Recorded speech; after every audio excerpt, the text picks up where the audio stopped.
The Black Forest is generally referred to as the pine forest in the Palmer Divide between Colorado Springs and Denver. What is so significant about this forest? What about it makes it so important to preserve and keep around for future generations?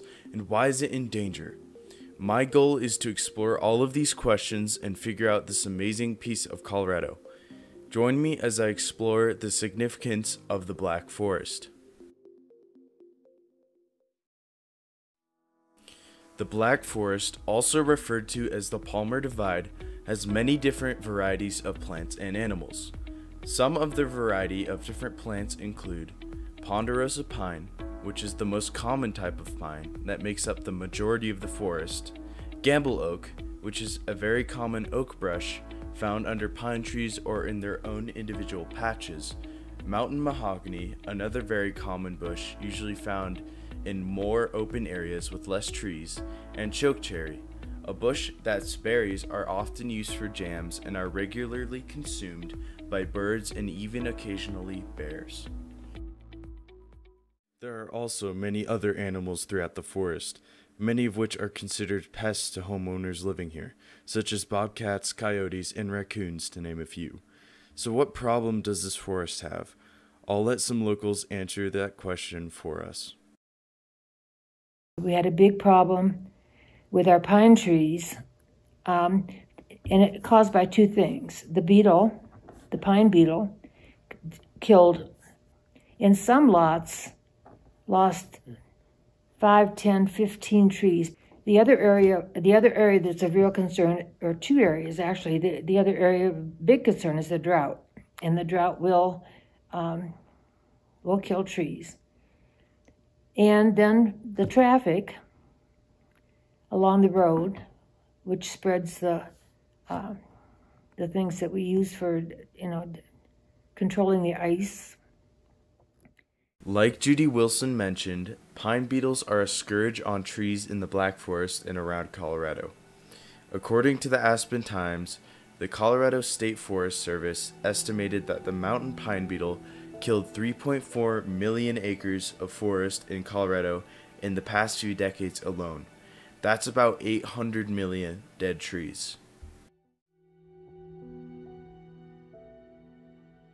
Judy also mentioned the salt that many snowplows use to prevent ice and snow buildup on the roads.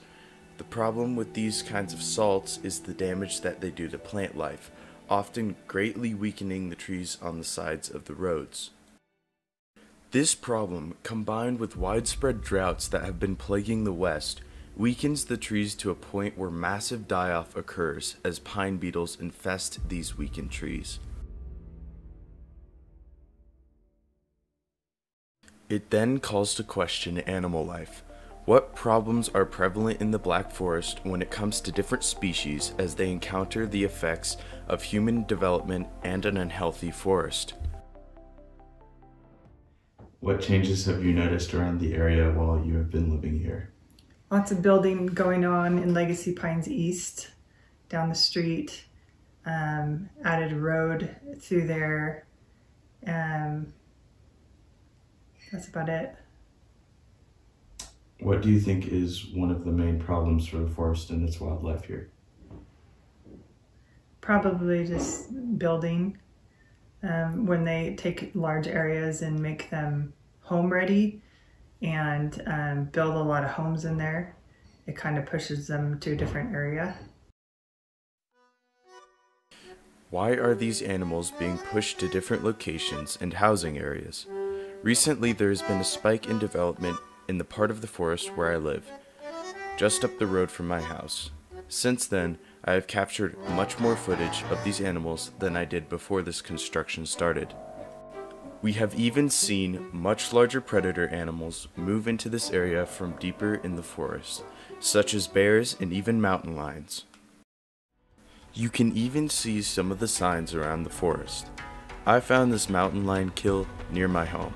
This is a distinctive sign because these big cats will chew and break the ribs of their kill to get to the insides, which are vital to get the nutrients that they need. So what are the solutions to these issues? What does the future look like?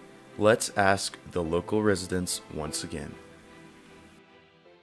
Because of the development around us, the more development around us. The other thing that I didn't mention were the dogs, the coyotes, whatever you want to call them.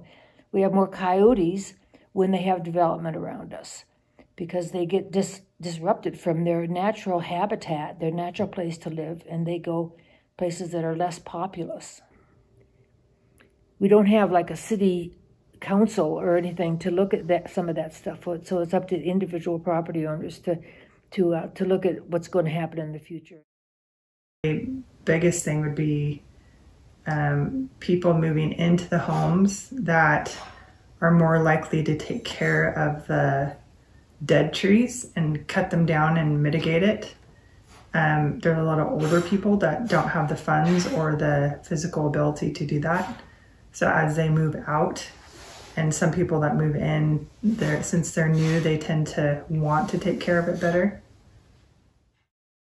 So it seems the best way to solve some of these problems is at an individual level, managing and taking care of your land and trees, for example. I believe the best way to solve this issue is for more open spaces to be established. In other words, land that can't be built on. This would help preserve the forest while mitigating the effects of human habitation of the land. In the end, how will we do our part to protect the habitats in the places we live? It's all down to us and how we preserve the places around us. Thank you for watching my documentary on the Black Forest.